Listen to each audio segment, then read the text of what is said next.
নমস্কার, নিউজ 18 বাংলা আপনাদের স্বাগত। আমার বাংলা নিয়ে আপনাদের সঙ্গে রয়েছি আমি প্রিয়াঙ্কা। পার্ক স্ট্রিটের সেখানে আমরা জানি যে মেট্রো টানেল, সেখানে জল জমে গিয়েছে, আর এবার পুরসভাকে দায়ী করছে মেট্রো। বৃষ্টিতে পার্ক স্ট্রিটের সাবওয়েতে জল, যার জেরে যাত্রী দুর্ভোগ, কিন্তু দায়ী করছে এবার মেট্রো সরাসরি পুরসভাকে। জানবো, আমাদের সঙ্গে রয়েছে প্রতিনিধি আবির। আবির, মেট্রো টানেলের সঙ্গে নিকাশি নালার কি সম্পর্ক? হঠাৎ করে কেন দায়ী করছে মেট্রো? প্রথমত হচ্ছে যে মেট্রো স্টেশনের যে সাবওয়ে, যেখান থেকে জল বেরোতে দেখতে পাওয়া গিয়েছে, সেখানে একটি ডায়াফ্রাম ওয়াল রয়েছে এবং সেই ডায়াফ্রাম ওয়ালের ওপরে কলকাতা পুরসভার নিকাশি নালা রয়েছে, এমনটাই অভিযোগ করছে মেট্রো কর্তৃপক্ষ। সেই ডায়াফ্রাম ওয়ালের যে সংযোগের যে জায়গা, সেখানকার যে কলকাতা পুরসভার নিকাশি নালার যে পাইপ, সেটি কোনো কারণে ক্ষতিগ্রস্ত হয় এবং তার জেরেই হচ্ছে জল বেরোতে শুরু করে। মেট্রোর ইঞ্জিনিয়াররা এবং আধিকারিকরা আজকে যে নির্ভর যে পরিস্থিতি পার্কস্ট্রিট মেট্রো স্টেশনকে ঘিরে হয়েছে, তার জন্য সেখানে তারা যান এবং তাদের বক্তব্য, এখান থেকে ক্রমাগত জল বেরিয়ে আসার কারণে পার্কস্ট্রিট মেট্রো স্টেশনের যে সাবওয়ে, তাতে এই পরিমাণ জল তৈরি হয়ে যায় বা জল জমে থাকে। কিন্তু যে প্রশ্নটা মেট্রো কর্তৃপক্ষ এড়িয়ে গিয়েছে সেটা হচ্ছে, সেখান থেকে জল বেরোলেও সেটা এতদিন পর্যন্ত মেট্রো কর্তৃপক্ষের কেন নজরে পড়েনি, কারণ এটি একদিনের ঘটনাতে এত বড় জিনিস হতে পারে না। দ্বিতীয়ত হচ্ছে, মেট্রো কর্তৃপক্ষের যে নিজস্ব নিকাশির ব্যবস্থা রয়েছে, সেই নিকাশি ব্যবস্থা দিয়েও তো জল বেরিয়ে যাওয়ার কথা ছিল, সেটাকে কেন তারা বার করতে পারলেন না। তবে তাদের বক্তব্য, কলকাতা পুরসভার যদি এই সোয়ারেজ সিস্টেম যদি যথাযথভাবে থাকতো ডি ওয়ালের কাছে বা ডায়াফ্রাম ওয়ালের কাছে, তাহলে আজকে দিন পরিস্থিতি তৈরি হতো না পার্কস্ট্রিট মেট্রো স্টেশনে। বেশ, ধন্যবাদ আবির। রেমালের তাণ্ডব আমরা দেখলাম, যাতে বিপর্যস্ত শুধুমাত্র শহর কলকাতা নয়, শহর কলকাতা, জেলা, শহরতলি। বন্ধ ছিল ট্রেন চলাচল, একাধিক ট্রেন বন্ধ ছিল শিয়ালদহ শাখায়। শুধু তাই নয়, একাধিক লাইনেও বন্ধ ট্রেন। সোমবার ভোর থেকে স্টেশনে ভিড়, যাত্রীদের ভোগান্তির একশেষ। ভোর 4টে থেকে দাঁড়িয়ে আছে। আমরা এসছি বাইরে থেকে, হরিদ্বার থেকে এসছি। আমাদের হাওড়াতে ট্রেন ছিল 3:30-র সময়, ওখান থেকে ফের এখানে 4টের সময় এসছি। 4টে থেকে দাঁড়িয়ে আছি, কোনো কিছু খবর কিছু নেই। 9টার সময় বললো ট্রেন চলাচল হবে, কিন্তু 9টা তো বেজে গেছে, এখনো পর্যন্ত কোনো অ্যানাউন্সমেন্ট নেই, কোনো খবর নেই কখন ট্রেন চলাচল।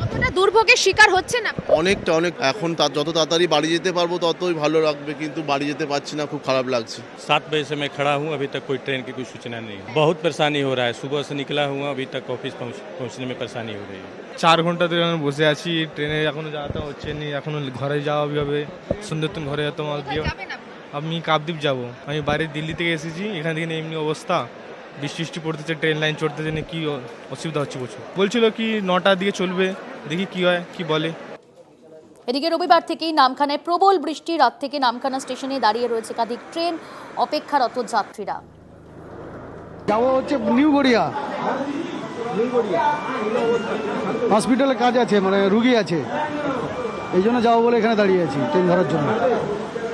বলতেই পারছি না, ফোন করেছি, বলেছে 9টার পরে যদি ছাড়বে। হ্যাঁ, সমস্যায় তো পড়তে হচ্ছে, আমার রুগী আছে তো হসপিটালে। প্রচুর সমস্যা। আমরা কেরালা থেকে এসেছি, বাড়ি ফিরতে পারছি না। কাল রাত 8টা থেকে বসে আছি, গাড়ি চলছে না, টোটো চলছে না, কিছু চলছে না। ওখানে প্রচুর ঝড় বৃষ্টি হচ্ছে। একই ছবি গড়িয়া স্টেশনে, সেখানেও অপেক্ষারত যাত্রীরা। হ্যাঁ, 9টার পরে ট্রেন চালু হবে। কিভাবে জানালো? অ্যানাউন্স করলো। তাহলে আপনাদের কি সমস্যা হচ্ছে, আপনারা কি অসুবিধার মধ্যে পড়েছে? এই তো রাত থেকে ট্রেন দাঁড়িয়ে আছে। রাত থেকে দাঁড়িয়ে রয়েছে? কোথায় যাবেন, কোথায়? রাত কটা থেকে? রাত 11টায় ট্রেন দাঁড়িয়ে আছে।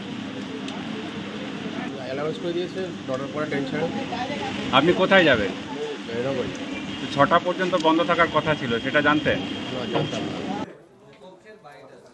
আর এদিকে সোমবার সকাল 9টার পর থেকেই ট্রেন চলাচল স্বাভাবিক হয়। শিয়ালদহ শাখায় অপেক্ষারত যাত্রীদের মধ্যে হুড়োহুড়ি পড়ে যায় স্বভাবতই, এবং দুর্যোগের মাঝেই যাত্রী নিয়ে এগুলো লোকাল ট্রেন। সকাল 9টার পর শিয়ালদহ স্টেশন, সেখানে রীতিমতো হুড়োহুড়ি।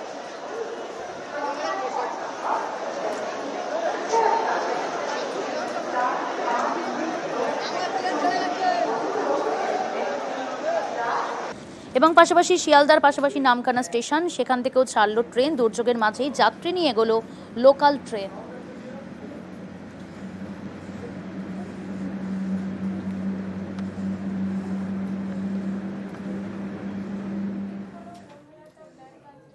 ট্রেন নিয়ে তো দুর্ভোগ, সেই ছবিটা দেখালাম, এবার বাস নিয়েও কিন্তু দুর্ভোগ।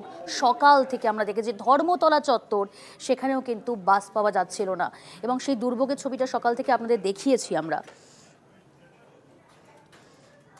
আজকে তো মেট্রো বন্ধ, বাসেরও সমস্যা আছে, বাস তো আসছে না। আমি সাঁতরাগাছির দিকে যাব, বাস আসছে না। অনেকক্ষণ দাঁড়িয়ে আছেন, কত 10-15 মিনিট, 15 মিনিট মিনিট দাঁড়িয়ে আছেন। সমস্যা হচ্ছে যাতায়াত করতে? তা তো হচ্ছেই। 11:55 পাওয়া যাবে বললো, কিন্তু বাড়ি যাওয়া প্রচন্ড লটাবটি। কালকে থেকে আমরা বসে আছি। আমি মুর্শিদাবাদ। বাসে কম যাত্রী হচ্ছে, যারা খুব আর্জেন্ট কাজ ওরাই বেরোচ্ছে, যাদের ছুটি আছে ছুটি। ধর্মতলার ছবিটা দেখালাম, এবার দেখাবো হাওড়া বাস স্ট্যান্ডের ছবিটা। সেখানেও দুর্ভোগের এক শেষ। যাত্রীরা দীর্ঘক্ষণ অপেক্ষা করেছেন, অবশেষে হয়তো দেখা পাওয়া গিয়েছে একটা দুটো বাসে।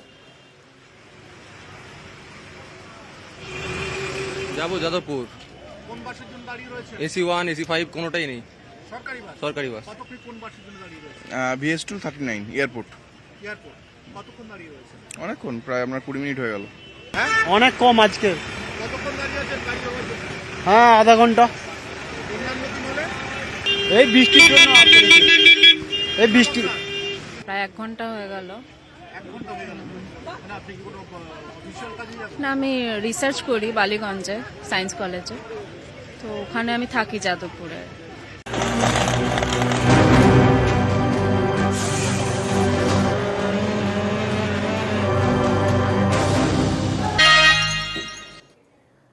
আমতলায় ত্রাণ শিবিরে অভিষেক বন্দ্যোপাধ্যায়। জানার চেষ্টা করবে এই মুহূর্তে ছবিটা ঠিক কি রয়েছে আমাদের সঙ্গে। উজ্জ্বল ত্রাণ শিবির, সেখানে পৌঁছে গেলেন অভিষেক বন্দ্যোপাধ্যায়।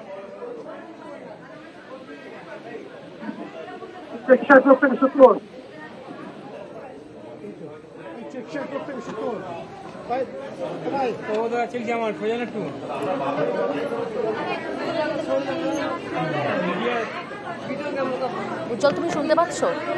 হ্যাঁ, শোনা যাচ্ছে।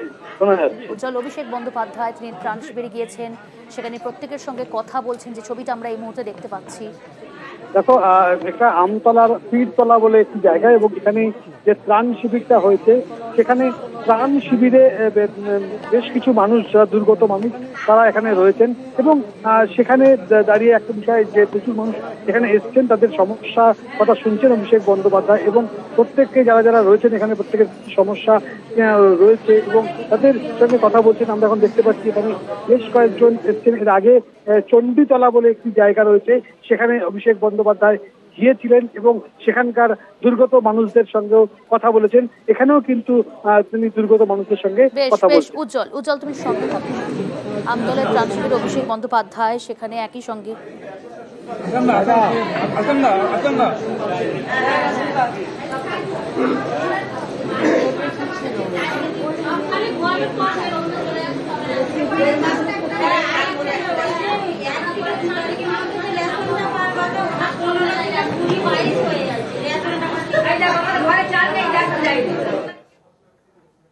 এদিকে রেমালে বেসামাল সব থেকে বেশি ক্ষতিগ্রস্ত প্রভাব পড়েছে কিন্তু সুন্দরবনে একাধিক বাড়ি ভেঙে গিয়েছে, বিদ্যুতের খুঁটি পড়ে গিয়েছে। স্বভাবতই সব থেকে বেশি প্রভাবিত হয়েছে সুন্দরবন।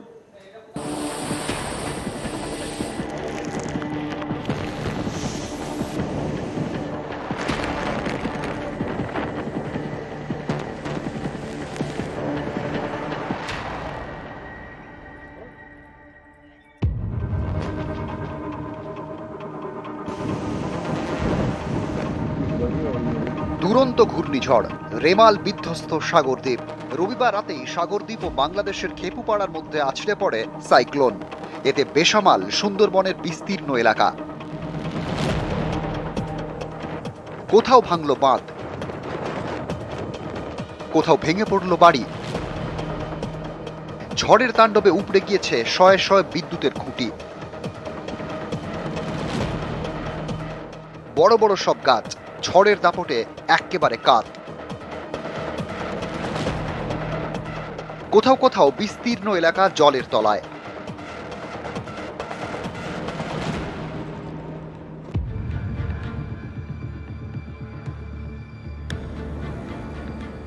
হাসনাবাদের বরুণহাট, এখানে ইছামতির পাড়ে ভেঙে পড়ে মাটির বাড়ি। নদীর জল ঢুকছে বাড়ির ভেতর, ঘর ছাড়া পরিবার। বিশাল ক্ষয়ক্ষতি হয়ে গেছে, ভেঙে চুরিয়ে সব ঘরের খোলে টোলে সব পানি।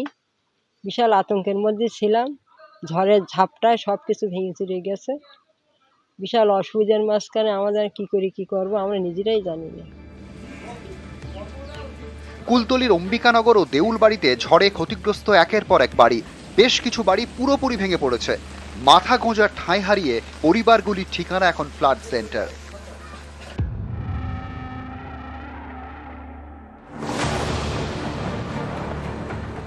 সন্দেশখালীতে রায়মঙ্গল নদীর বাঁধ ভেঙে যায়, হু হু করে নদীর জল ঢোকে গ্রামে।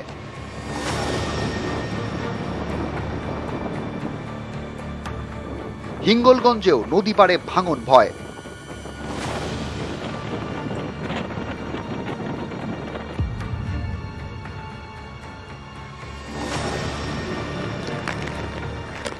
রেমালের তাণ্ডবে সুন্দরবনের বিভিন্ন জায়গাতে একের পর এক গাছ উপড়ে গিয়েছে।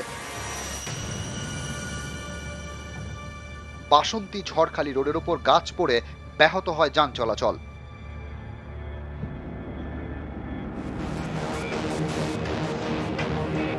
হিঙ্গলগঞ্জেও গাছ পড়ে আটকে যায় রাস্তা। গাছ পড়ে ক্ষতি হয় বেশ কয়েকটি বাড়ির।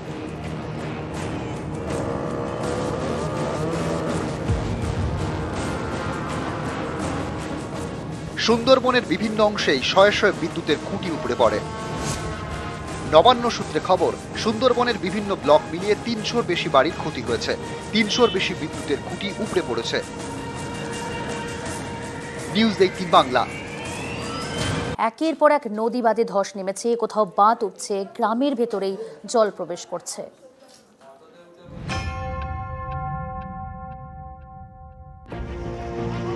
উত্তাল নদী, একের পর এক ঢেউ আছড়ে পড়ছে পাড়ে।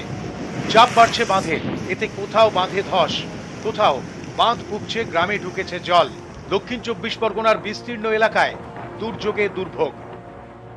আমাদের তো দরকার হচ্ছে কংক্রিটের বাঁধ। এখানে জমি অধিগ্রহণ করে না সরকার। যারা ফুটপাতে বাস করে কলকাতায়, তাদেরকে হচ্ছে পুনর্বাসন দেয়, পাকা বাড়ি দিচ্ছে, সব কিছু করছে, কিন্তু আমাদের এখানে কিছু করে না। এই যে বৃষ্টি হচ্ছে, আতঙ্ক লাগছে না?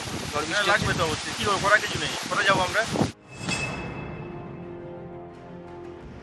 দক্ষিণ 24 পরগনার সাগরদ্বীপ, এখানকার চক ফুলডুবি এলাকার মন্দিরতলার গা ঘেঁষে বয়ে গিয়েছে হুগলি নদী। রেমালের জেরে নদী উত্তাল, বাঁধ উঠছে, জল ঢুকেছে মন্দিরতলায়।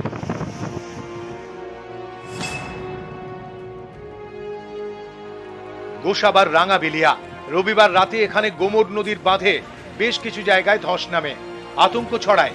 সকাল হতে কোমর বেঁধে বাঁধ সরাতে নেমে পড়েন নদী পাড়ের বাসিন্দারা।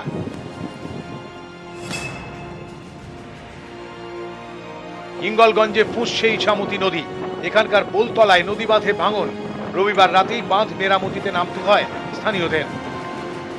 গ্রামের মানুষ দৌড়ে আসছে, কিন্তু প্রশাসনের সহযোগিতা কোথায়? টাকাগুলো যায় কোথায়? তাহলে টাকাগুলো তো আমরা এই টাকাগুলো তো পাই না, গরিব মানুষ পাই না। এই আমফানের সময় তো বাঁধ ভেঙেছিল, টাকায় ছিল, সে টাকাগুলো তো সব নেতাদের পকেটে। কংক্রিটের বাঁধ হওয়ার কথা ছিল, সেসব কোনো কিছুই হয়। এটাই আমাদের জন্মস্থান, কিন্তু এখানে পঞ্চায়েত ভোট আসে যায়, নেতারা প্রতিশ্রুতি দেয়, কিন্তু সেভাবে কাজ হয় না। সাধারণ মানুষকে তো তারা হিসেব দেয় না। আমরা সংবাদে জানছি বা অন্য মাধ্যম দিয়ে জানছি যে এখানে টাকা পয়সা আসছে, বাঁধের জন্য টাকা আসছে, কংক্রিটের বাঁধ হবে, এরকম অনেক কিছু শুনতে পাই প্রপোজালের কথা, কিন্তু বাস্তবে তো তার কোনো রূপ দেখতে পাই না। দক্ষিণ 24 পরগনার সন্দেশখালী, এখানে রায়মঙ্গল নদীর বাঁধ ভেঙে গ্রামে ঢুকেছে জল। নবান্ন সূত্রে খবর, রেমালে সব থেকে বেশি ক্ষতি হয়েছে সুন্দরবনে। রাজ্য জুড়ে 1200-র বেশি বিদ্যুতের খুঁটি উপড়ে গিয়েছে। এর মধ্যে দক্ষিণ 24 পরগনাতেই 300-র বেশি, সুন্দরবনে 300-র বেশি বাড়ি ক্ষতিগ্রস্ত। নিউজ 18 বাংলা। প্রতিবারই ঘূর্ণিঝড়ের তাণ্ডবে লন্ডভন্ড হয় সাগর, আর সেই অভিজ্ঞতা থেকেই সতর্ক ছিল প্রশাসন। দ্রুত গতিতে কাজ করেছে প্রশাসন, এবং শুধু তাই নয়, অন্যত্র সরিয়ে নিয়ে যাওয়া হয়েছিল স্থানীয় বাসিন্দাদের। অতীতে যে সমস্ত দুর্যোগ বিপর্যয় এসেছিল, সেই সমস্ত ঘটনা যাতে আর পুনরাবৃত্তি না হয়, সেই কারণেই কিন্তু এই ব্যবস্থাপনা। প্রশাসন তুলে নিয়ে গেছিল, আমাদের ক্ষয়ক্ষতি হয়নি। যতটা ভয় করেছিলাম ততটা ভয়ের কোনো কারণ নেই। বাড়িতে যাচ্ছে, এখন কোনো চিন্তা নেই। আমরা আশঙ্কা করেছিলাম তো অনেক, বাঁধ ভেঙে যাবে, অনেক কিছু জল বাড়বে, সেই জলটা বাড়েনি। ঝড় বন্যা হওয়ার কথা পুলিশ প্রশাসন বলেছিল, বলে ঘূর্ণি হাওয়াটা হবে আর নদীর জল বাড়তি হবে বলতে আমরা চলে গেছিলাম, এখন বাড়িতে ফিরছি। রেমালের বিপর্যয়, আর সেই বিপর্যয়ের মধ্যেই সাগরে ভোট। বাড়িতে ফিরলেন ফ্লাড সেন্টার থেকে, বাড়িতে ফিরে ভোট দিলেন বিশেষ চাহিদা সম্পন্ন ব্যক্তিত্ব যারা, তাদের আজকে ভোট নেওয়া হয়েছে। গৌরী হেমব্রম তিনি আজ ভোট দিলেন। ঝড় বিধ্বস্ত এলাকায় চলল আজকে ভোট গ্রহণ। ভোট নেবার জন্য লোক আসছিল। ভোট দিলেন? হ্যাঁ। কালকে কি পরিস্থিতি ছিল? ওই যে ঝড় বৃষ্টি হচ্ছিল, তবে একটু কমেছে, তার মধ্যে এনে দিলেন? হ্যাঁ। রেমালের জের, আর রেমালের জেরে আমরা দেখলাম যে একদিকে যখন সুন্দরবনের সব থেকে বেশি প্রভাব, অন্যদিকে পূর্ব মেদিনীপুরেও কিন্তু প্রভাব পড়েছে। দীর্ঘা উত্তাল সমুদ্র সেখানে, এবং শুধু তাই নয়, তমলুকে সেখানেও একাধিক বিদ্যুতের খুঁটি ভেঙে পড়েছে, গাছ ভেঙে পড়েছে। সব মিলিয়ে পূর্ব মেদিনীপুরেও রেমালের প্রভাব যথেষ্ট।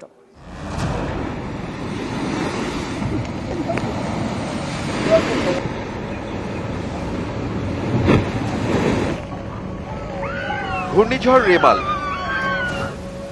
রেমালে ফুঁসছে সমুদ্র, দীঘায় প্রবল জলোচ্ছ্বাস।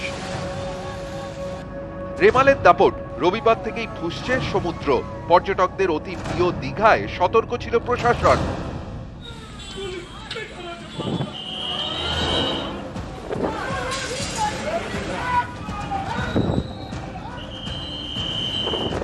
রবিবার রাতে রেমালের তাণ্ডব।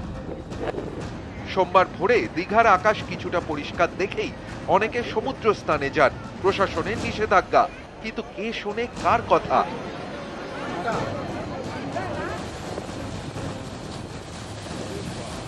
বেলা বাড়তেই বদলাতে শুরু করে দীঘার সমুদ্র। গার্ডওয়াল টপকে বড় বড় ঢেউ।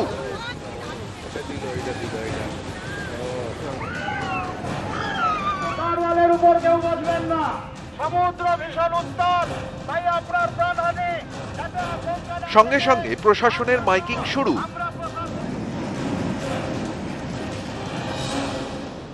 জলোচ্ছ্বাস দীঘায় বেড়েছে। সাধারণত প্রত্যেকদিন জোয়ারের সময় যে পরিমাণ জলের উচ্চতা থাকে তার থেকে কিন্তু সোমবার অনেকটা বেশি রয়েছে, এবং সকালবেলা যখন ভাটা ছিল তখন অনেক মানুষ কিন্তু তারা নেমে স্নান করে ফেলেছেন।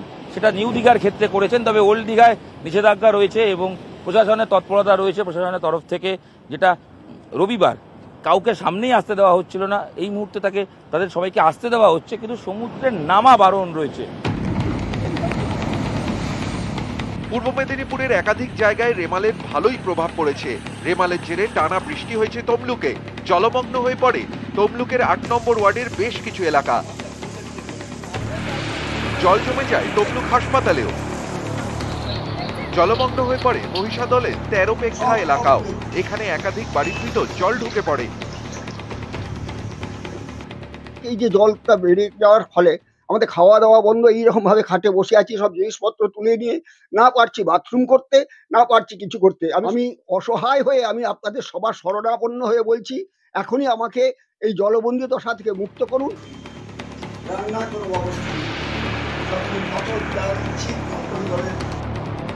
রেমালের প্রভাব পড়ে হলদি নদীর তীরেও। হলদিয়ার চাউলখোলায় উপড়ে পড়ে বিশাল বটগাছ, এতে ব্যাহত হয় যান চলাচল।